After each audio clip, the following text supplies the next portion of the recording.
G'day everyone, it's Jed Smithy Smith here, filling in for me old mate Vaughan, Rinsed Corn, Deadly, who's had so much fun this silly season. We haven't seen him since the last episode, but the waves keep on coming. So here we are, ready to ring in the 2023 season with Surfing Australia TV. Let's get into it. We get caught up on the last two qualifying stops of the Hyundai Australian Boardriders Battle presented by Zambrero, with the top clubs booking a spot at the national final in February. Former World Tour competitor and aerial madman Matt Banting lets us in on his little piece of paradise in Port Macquarie, and we crown some champions at the Woolworths Australian Junior Surfing Titles held in December at Stradbroke Island. First up, we head to the south coast, Kiama, to follow the Allura Boardriders Club in their bid to crack the finals of the Australian Boardriders Battle.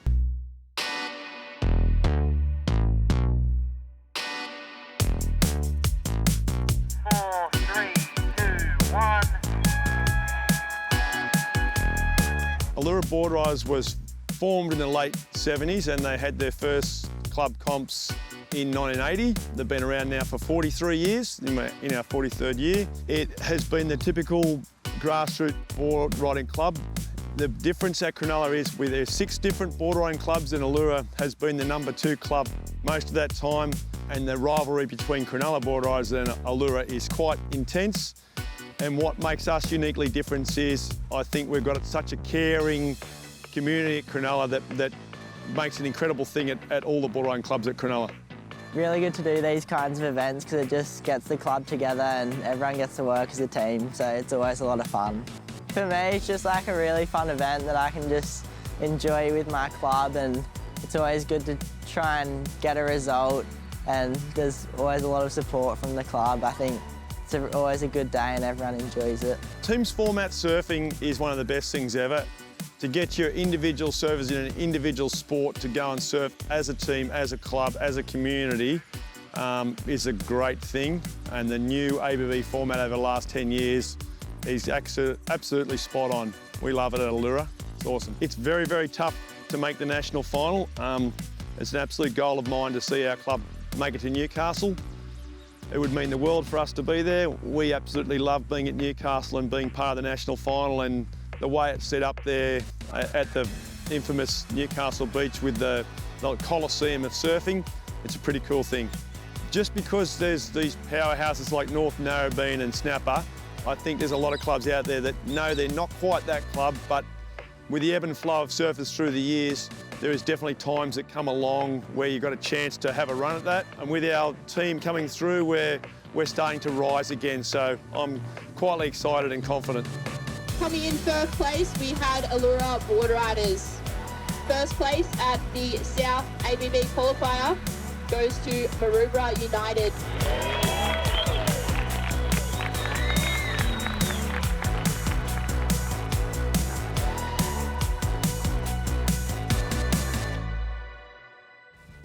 Eloura didn't get the win at the qualifier, going down to Maroubra, but both clubs will get their chance at national glory in February at the national finals.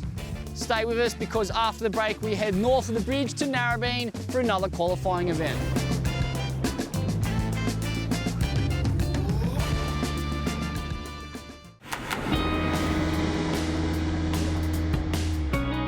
Welcome back to Surfing Australia TV, presented by Harvey Norman. The Central New South Wales qualifier for the Hyundai Australian Boardriders Battle is always a hotly contested affair with deeply embedded rivalries. We take a fly-on-the-wall perspective with the North Shelley Boardriders for their quest at national glory. My name's Russ Maloney and I surf for North Shelley Boardriders, which is on the central coast of New South Wales. North Shelley Boardriders started in 1980. Yeah, so we've been going for a long time. It's a cool family club and pretty cool legends have come from it. So yeah, rich in history, and yeah, we're just trying to keep that history going, and it's good seeing the next generations come through and all the kids and the families and stuff hanging out every day, so it's cool. For my boys, their development through the ABB is really good because it's the real opportunity they get to surf as a club and not just surf individually. It's an opportunity for them to work under that real stressful type situation where they've got a goal, they've got to go out and do that goal, and they've got a short period of time to do it. Like normally it's like a individual sport, but this is like team now. Yeah, there's heaps of pressure. You want to do good for your club.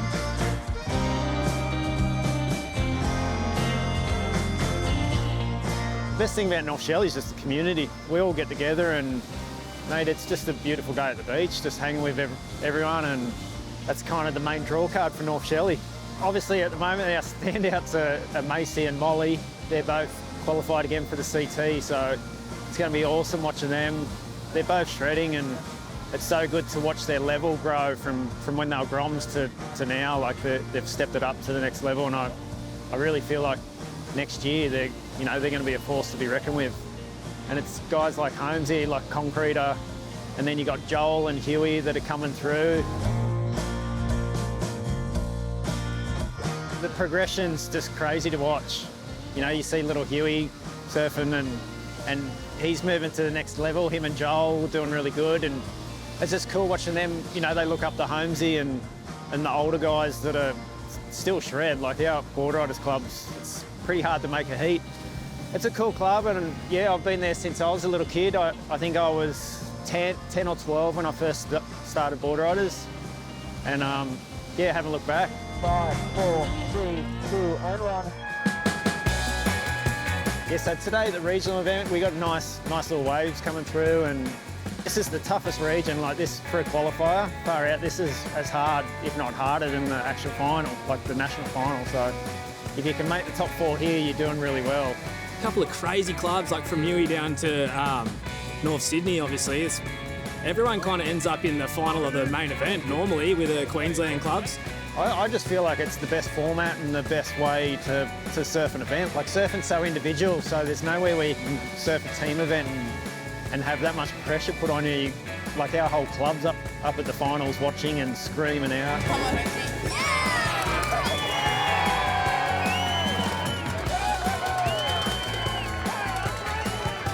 Yeah, there's heaps of pressure, and I feel like our team just thrive on that. So, man, that's what just keeps us coming back, and it's really cool to watch all the other clubs too. See the new Groms coming through. You got concreters and chippies surfing against pro surfers, and you just got the best mix of club surfing. We always try to make sure time's a big thing for us, so if we can just stick to time and just get your 4s, get your 5s, you don't need to be the hero. Someone's going to get a good score in 45 minutes, so if you get your little score and come in, then get the rhythm going, and hopefully someone finds a bomb. Here we go. Yeah, we won.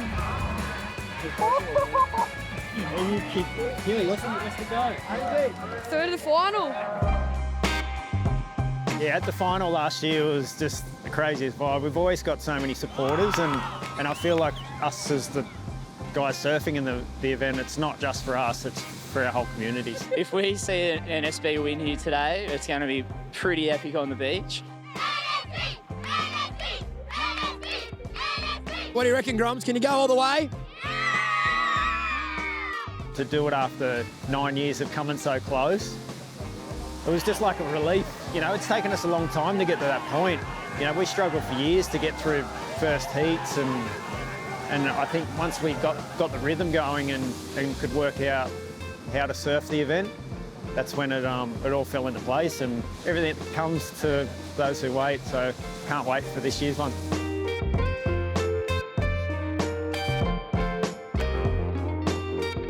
We're going to count this one down. 5, 4, 3, 2, and 1.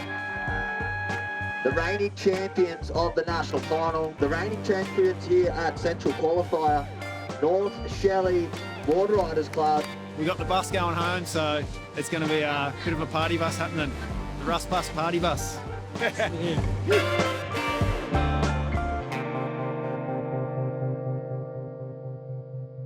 Stay with us after the break. Matt Banting takes us on a tour of Port Macquarie.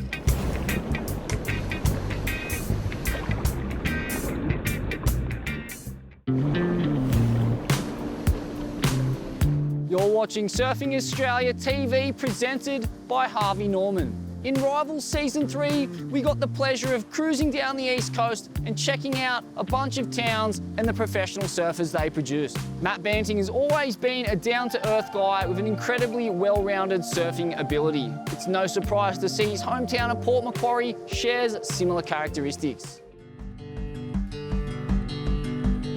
To grow up in a place like Port Macquarie has been unreal. It's given me so many opportunities, different stuff to do with not being so busy. It's a slower pace than the cities and I like that about it. It's got some good waves and good cafes and areas, but it's got that chilled out feeling, it's nice. Port Macquarie's always been so good to me. I feel like I've always had a bit of a special connection with it, just in the water and with the locals and the local community and stuff like that. It's a real tight-knit, supportive community, and every time I go away on tour and stuff like that, I'm always getting messages and support, and everyone's right behind me, backing me all the way, so it's epic. Surfing in the ocean gives a lot of freedom, especially around Port Macquarie. It's like every second surf, we see dolphins swim past us like nearly an arm's length away, and I always say to my friends, like, people would pay hundreds of dollars to see this. We nearly see it every surf out at Towns Beach and Lighthouse and stuff like that, so it's got an amazing marine life, and yeah, very lucky to live in a place like Port. You'll always find waves at Mainbreak or Lighthouse in Port Macquarie. They're two kind of city beaches and it's always consistent, always a few guys out there surfing, and if one's not good, the other one will be good. Every visitor that comes to Port Macquarie should definitely go visit Bell's Bakery and check out the coastline. We've got some amazing beaches around here and a lot of cafes downtown at the town green and stuff. It's a good little coastal walk along the breakwall. Always flying back into my hometown makes me most stoked. Just when I'm abroad or somewhere else, then coming back into my hometown, flying in over the breakwall and checking the waves as I'm coming into the Port Macquarie airport, it's sick. It's got everything you need, but in a small populated town city, so it's nice. It's a lot of room to move and a lot of space to go. If you missed who won Rivals Season 3, spoiler alert, we're going to blow it for you now. But don't worry, you can skip over to the mySURFtv YouTube channel to watch the complete series. It's a challenge judging Rivals because there's quite a few aspects in play here.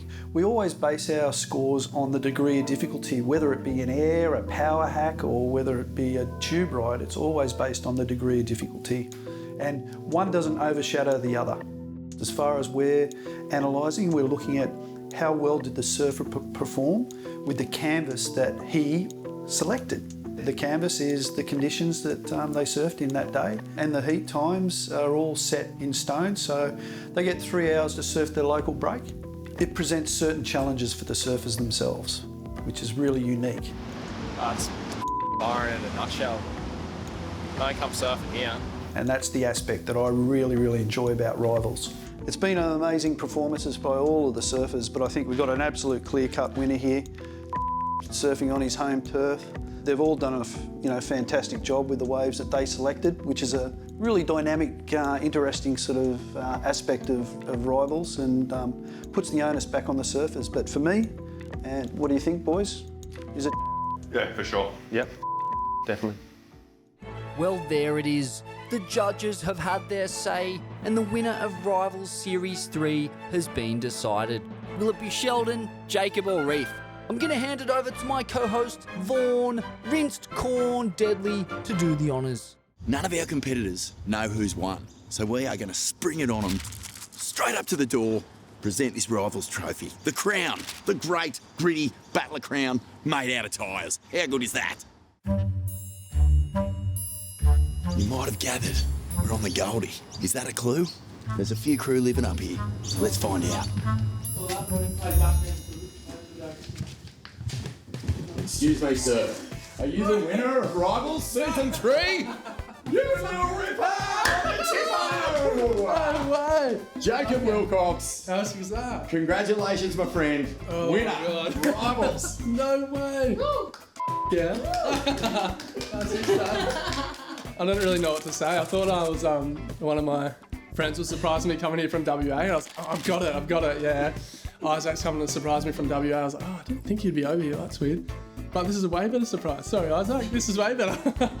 I was watching all the boys' ones. I was like, wow, that was tight. All the boys are ripping it. It was just like really exciting for me just to see everybody's level be so high. So to get the crown, I'm pumped. We're not ready! We're not ready! The Rivals champion, ladies and gentlemen.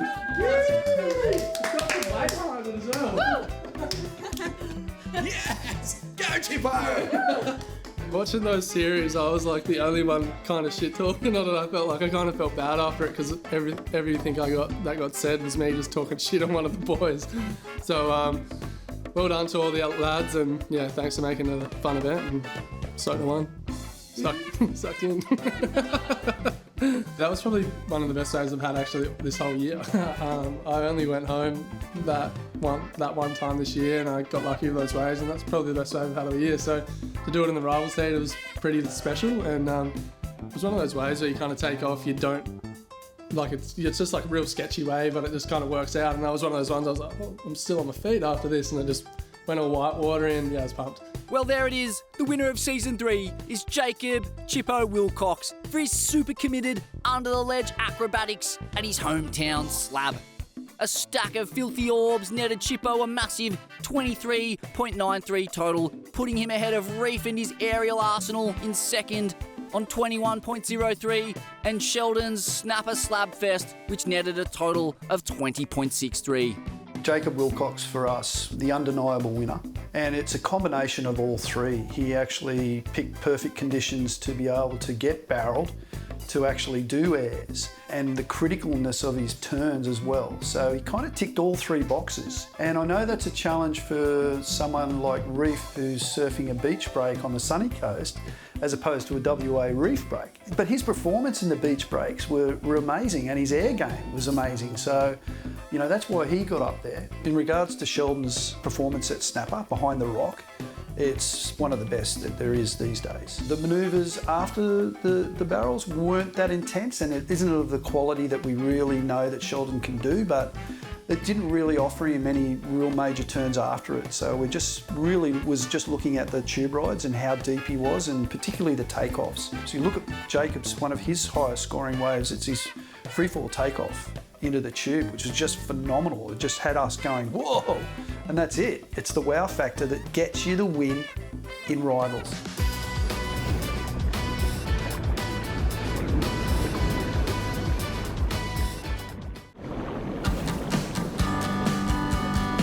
Welcome back to Surfing Australia TV, presented by Harvey Norman. The Great Barrier Reef is one of the wonders of the world, so it's great to see Reef Tip contributing to its survival.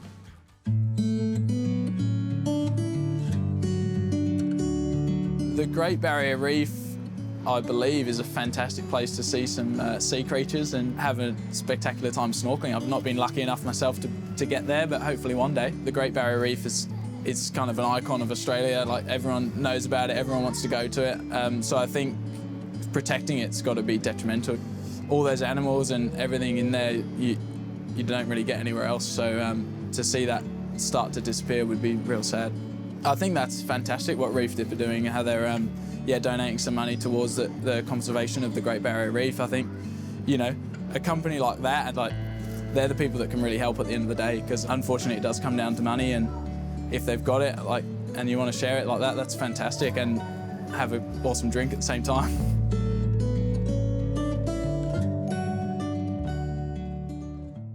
The Woolworths Australian Junior Surfing Titles is the pinnacle of competition for under-18 competitors in the country each year. The hotly contested event was held at North Stradbroke Island, home to Bede Durbidge, Ethan Ewing, and a whole lot of fun waves. Here's a bit of a look at what went down during the pointy end of the event.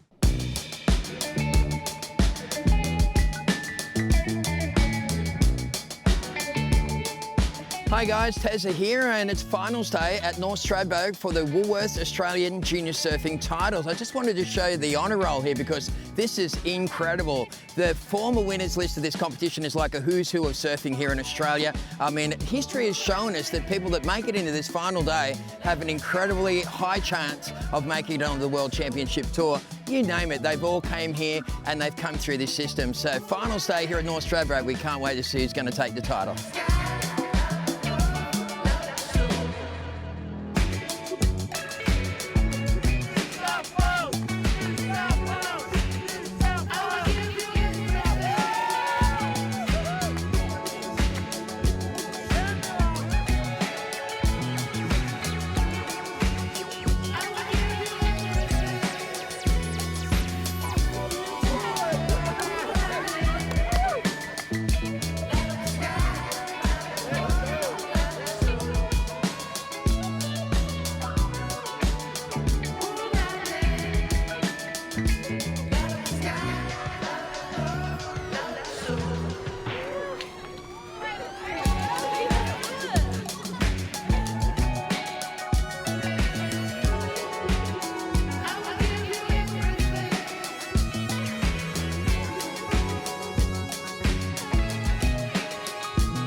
congratulations to Harley Walters, Coco Cairns, Rico Haybiddle and Mila Brown, who all qualify for the Irukandjis who will represent Australia at the 2023 ISA World Junior Surfing Titles. Bring the sting.